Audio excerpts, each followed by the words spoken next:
کہ شاہی سواروں نے پوری بستی کو گھیر لیا ہے اور کوئی آدمی فرار نہیں ہو سکتا۔ اگر تمہیں اپنی اور بابا کی جان عزیز ہے تو دروازہ کھول دو ورنہ توڑ دیا جائے گا۔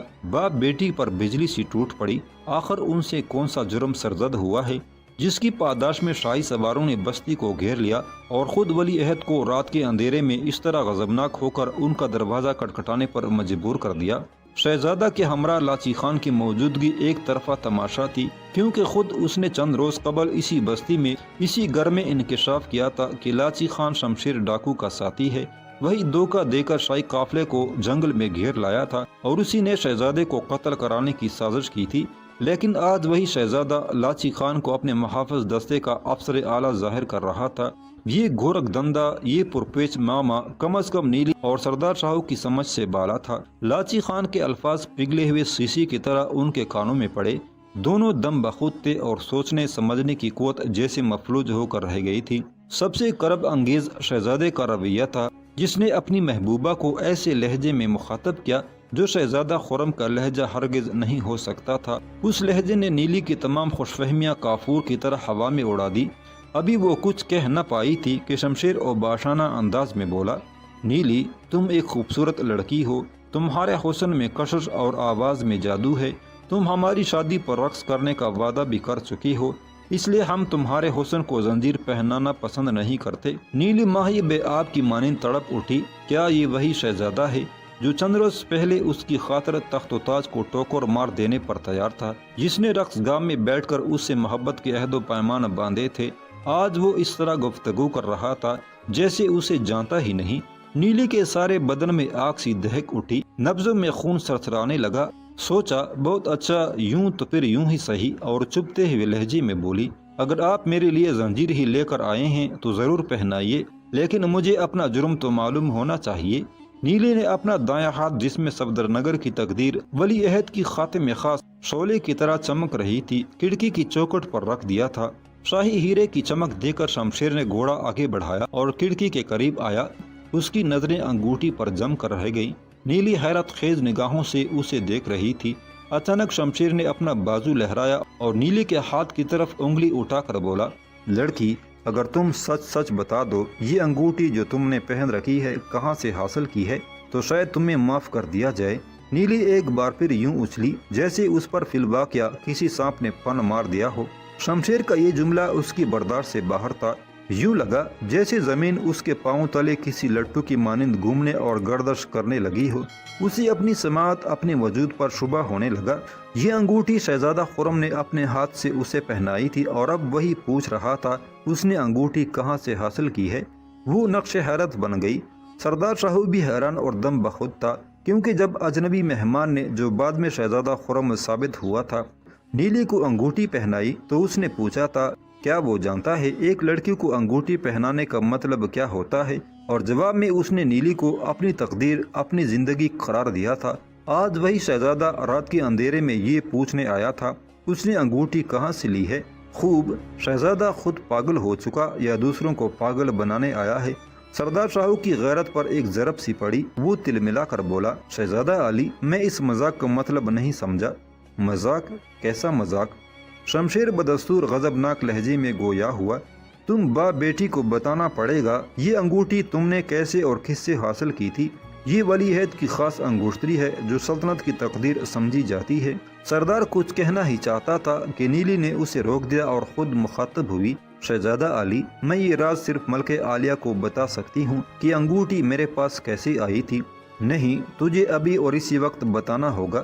شمشیر کی آواز دور تک گونجتی چلی گئی۔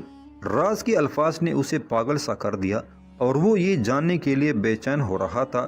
نیلی نے بڑے پرسکون لہجے میں جواب دیا، اگر میں نے وہ راز لوگوں کے سامنے بیان کر دیا تو یقیناً آپ کو صدمہ ہوگا، آپ کی شاہی عظمت پر حرف آئے گا، اس لیے میں مجبور ہوں کہ صرف ملکہ عالیہ ہی کو شریک راز کروں۔ نیلی کے جواب نے شمشیر کے قلب و ذہن میں شعلے بھڑکا دیے۔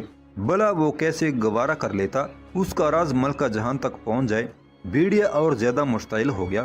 لاچی خان دروازہ توڑ دو اور اس گستاخ لڑکی کو گرفتار کر لو۔ سردار شاہو کی شریانوں میں قبائلی خون سرسرانے لگا۔ اس نے کہا، شہزادہ صاحب ہم کسی کی بیٹی پر ہاتھ نہیں ڈالتے اور کسی دوسرے کو اپنی بیٹی پر ہاتھ ڈالنے کی اجازت نہیں دیتے، اس لیے آپ کو اپنی بات کا وزن کر لینا چاہیے۔ یہ کہہ کر سردار شاہو بجلی ایسی صورت سے پیچھے ہٹا، اس نے دیوار کی کونٹی پر لٹکا ہوا ایک آڑا ترچا سینگ اتارا اور کھڑکی کے قریب آ کر اسے اس زور سے پھونک دیا کہ اس کی بھیانک دہشتناک آواز خطرے کا الارم بن کر گونجی اور رات کے تاریک سناٹے میں دور دور تک گونجتی چلی گئی، جیسے کسی نے اندھیرے میں سورہ اسرافیل پھونک دیا ہو۔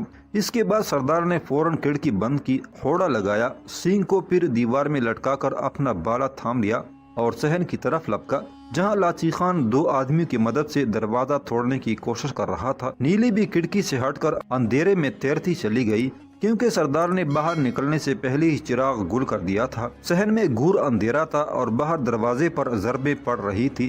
سردار نے نرسنگا پھونک کر اہل بستی کو خطرے سے آگاہ کر دیا تھا۔ اس اچانک اور غیر متوقع صورتحال نے شمشیر اور لاچی خان کو بے حد پریشان کر دیا۔ اب ان کی کوشش یہی تھی اہل بستی کے آنے سے پہلے جیسے بھی ہو سکے انگوٹھی حاصل کر لیں، مگر دروازہ خلاف امید سخت جان واقع ہوا۔ سردار شاہو بالا تام کر صحن میں پہنچا اور اندھیرے میں اس طرح زمین پر لیٹ گیا کہ تاریکی میں زمین ہی کا جزو بن کر رہ گیا۔ اسی اثنا میں دروازے کا ایک پٹ ٹوٹ کر گرا۔ ساتھ ہی لاچی خان شمشیر اور یاں تولے اندر داخل ہوا اور گرج کر بولا، سردار شاہو سامنے آؤ۔ ابھی اس کی الفاظ کی گونج بھی ختم نہ ہوئی تھی کہ اندھیرے میں بالے کا پل بجلی کے کوندے کے معنی لہر لیتا ہوا گزر گیا۔ دوسرے لمحے لاچی خان کی مکروہ بھیانک چیخ تڑپی، پھر وہ خود بھی کٹے ہوئے شہتیر کی طرح صحن میں آ گرا۔ سردار شاہو کا بالا اس کا پیٹ پاڑ چکا تھا۔ 2 ساتھی جو لاچی خان کے پیچھے پیچھے آئے تھے اچانک خوف سے اچھل کر دروازے کی چوٹ میں جا گرے۔ اندھیرے میں موت کی لہر سام کی طرح ان کے بالکل قریب سرسرائی۔ اگر وہ اچھل کر پیچھے نہ ہٹ جاتے تو ایک نہ ایک ضرور اس کا لقمہ بن جاتا۔ سردار شاہو لیٹے ہی لیٹے ذرا آگے کھسک آیا، مگر دونوں ساتھیوں نے بالے کی چمک دیکھ لی اور تیزی سے چوکٹ میں جا گرے تھے۔ ان کے سنبھلنے سے پہلے ہی سردار نے اندھیرے میں پھر ہاتھ چلایا اور بالے کا پل ایک آدمی کے پیٹ میں اتر گیا۔ تاریک فضا میں ایک اور مکروہ چیخ ابھری اور زخمی گلی میں تڑپنے لگا۔ تیسرا آدمی بچ کر بھاگ نکلا، لیکن سردار نے تعاقب کے جوش میں باہر نکلنے کی غلطی نہیں کی۔ وہ بالا تام کر دیوار کے ساتھ ہی چپک کر کھڑا ہو گیا۔ شمشیر نے لاچی خان کی چیخ بھی سنی تھی، لیکن اسے یقین نہ آیا تھا کہ لاچی خان ایسا بہادر مچیروں اور ملاحوں کے سردار سے مات کھا جائے گا۔ اب دوسرا ساتھی اس کی آنکھوں کے سامنے تڑپ رہا تھا۔ شمشیر گھوڑے پر سوار دم بخود حیران و ششدر ان کی جانکنی کا نظارہ کر رہا تھا۔ سردار شاہو نے اس کے 2 بہترین ساتھی جہنم واصل کر دیے تھے۔ شمشیر کی نبضوں میں وحشی خون ابلنے لگا۔ اس اثنا میں بستی کے کئی دروازے کھل گئے اور بہترے لوگ بالے اٹھائے باہر نکل آئے تھے۔ وہ سردار کے مکان کی طرف چلے آتے تھے جس نے سینگ پھونک کر انہیں خطرے سے آگاہ کر دیا تھا، لیکن اندھیری گلیوں میں کئی لوگ ٹھٹک کر رک گئے۔ بستی کے شمالی سرے پر ایک عجیب سا شور بپا تھا اور تاریک فضا میں دور کئی مشعلوں کے شعلے کانپ رہے تھے۔ وہ ان مشعلوں اور آوازوں کا مطلب سمجھنے سے قاصر تھے۔ شمشیر اس خطرے سے بے خبر بے پرواہ گلی میں کھڑا اپنے 2 ساتھیوں کے عبرتناک انجام پر سام کی طرح پیچ و تاب کھا رہا تھا۔ اس نے بقیہ تینوں ہمراہیوں کو للکارا اور درندے کی مانند غراتی آواز میں حکم دیا، اندر گھس جاؤ اور سردار کی لڑکی کو اٹھا لاؤ۔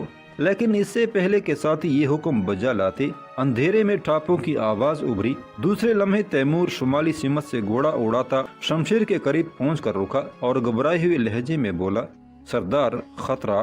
تیمور کا سانس بری طرح پھولا ہوا تھا۔ شمشیر نے برا فوختہ لہجے میں پوچھا، بے وقوف، کیا تم بستی کے مچیروں سے ڈرتے ہو؟ وہ مچیرے نہیں سردار، تیمور نے شمالی جانب اشارہ کرتے ہوئے جواب دیا، جہاں شور و غل کی آوازیں تیز ہو چکی اور کئی مشعلیں تاریک فضا میں ہوائیوں کی مانند تیرتی پھر رہی تھی۔ شمشیر نے پہلی مرتبہ ادھر دیکھا اور حیران ہو کر پوچھا، کون ہے وہ؟ میں نہیں جانتا سردار، تیمور کہنے لگا، آپ کی ہدایت کے مطابق میں نے شمالی سمت پہنچ کر بستی کے گرد گھیرا ڈالنا شروع کیا تو چند سوار اچانک اس طرح ہم پر ٹوٹ پڑے جیسے انہیں اندھیروں نے اگل دیا ہو۔ ان کی تعداد بڑھتی چلی گئی۔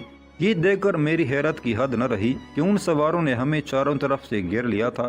میں نے انہیں خبردار کیا، وہ شہزادہ علی کے محافظ دستے پر حملہ کر کے جرم کے مرتکب ہو رہے ہیں، مگر جواب میں ایک آدمی نے کہا، ہم جانتے ہیں تم نے صرف شاہی سواروں کا سوانگ بر رکھا ہے، ان کے حملوں سے ہمارے کئی آدمی ہلاک اور زخمی ہو چکے ہیں، وہ تعداد میں ہم سے دگنے ہیں۔ اسی خطرے کے پیش نظر میں آپ کو اطلاع دینے چلا آیا میرے ساتھی انہیں روکنے کی کوشش کر رہے ہیں، ہمیں یہاں سے جلد نکل جانا چاہیے۔ بستی کے لوگ بھی بیدار ہو چکے ہیں۔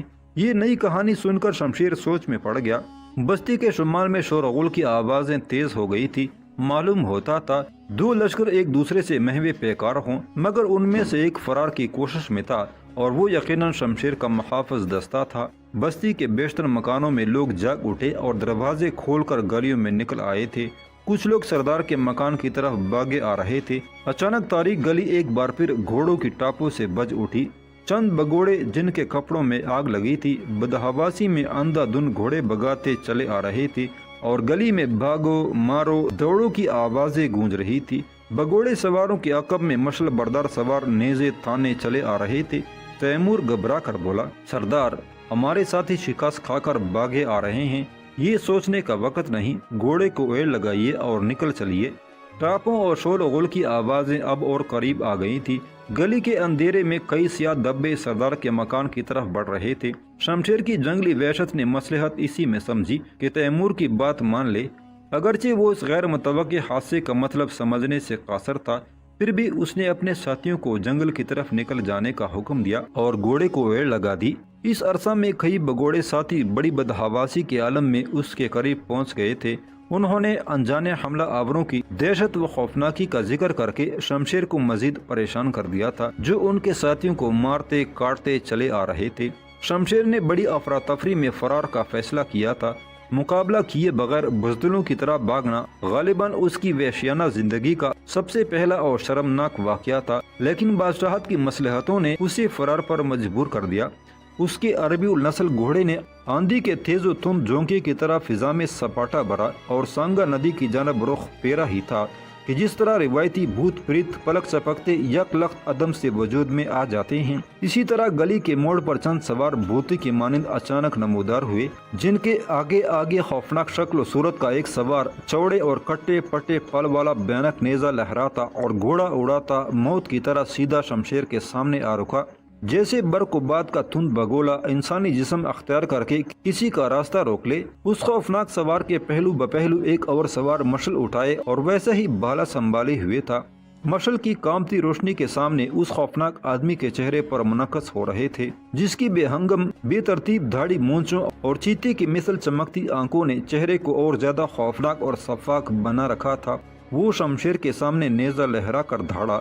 ٹھہرو، یہ سب کچھ بالکل اچانک اور حیرت انگیز صورت کے ساتھ ظہور میں آیا۔ شمشیر نے تیزی اور پھرتی سے گھوڑے کی لگام کھینچ لی اور منہ زور جانور اپنی پچھلی ٹانگوں پر گویا الف ہو کے رہ گیا۔ ساتھیوں نے بھی گھوڑے روک لیے۔ اس کی پوری زندگی میں یہ پہلا موقع تھا کہ کسی نے اسے اس جرأت و بے باکی سے روکا، اور بلا شبہ ایسا بھیانک، خوفناک اور شفاق آدمی بھی زندگی میں پہلی مرتبہ اس کے سامنے آیا تھا۔ شمشیر نے اپنے جسم کے اندر ایک خنک سی لہر سرسراتی محسوس کی، لیکن فوراً گرج کر بولا، کون ہو تم بدتمیز، جس نے ایک شہزادے کو اس طرح روکنے کی گستاخی کی ہے؟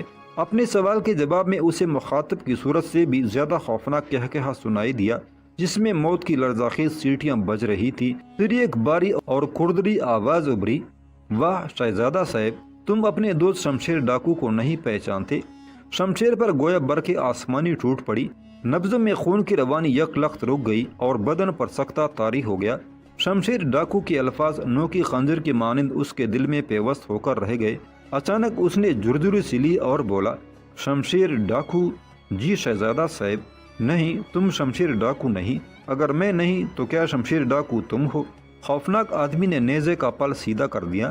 شمشیر کی آنکھوں کے گوشوں سے خوف جھانکنے لگا، خوف جس کا اس نے کبھی تصور بھی نہ کیا تھا۔ پھر مردہ سی آواز میں بولا، کیا بکتے ہو؟ ایک شہزادے کا ڈاکو سے کیا واسطہ؟ پھر بھی تم رات کے اندھیرے میں گونا بستی کے سردار کو لوٹنے آ گئے، کیوں شہزادہ صاحب؟ مگر یاد رکھو، سردار شاہو، اس کی بیٹی اور بستی کے سارے باسی میری پناہ میں ہیں۔ اگر تم نے آئندہ ادھر کا رخ بھی کیا تو یہ سودا بہت مہنگا پڑے گا۔ رات کے اندھیرے میں خوفناک آدمی کی آواز دور تک گونجتی چلی گئی، جسے بستی والوں نے بھی سنا اور حیران رہ گئے۔ شمشیر اپنی شہزادگی کا برم رکھتے ہوئے کسی زخمی درندے کی طرح غرایا، تم جو کوئی بھی ہو، اپنی موت کو دعوت دے رہے ہو۔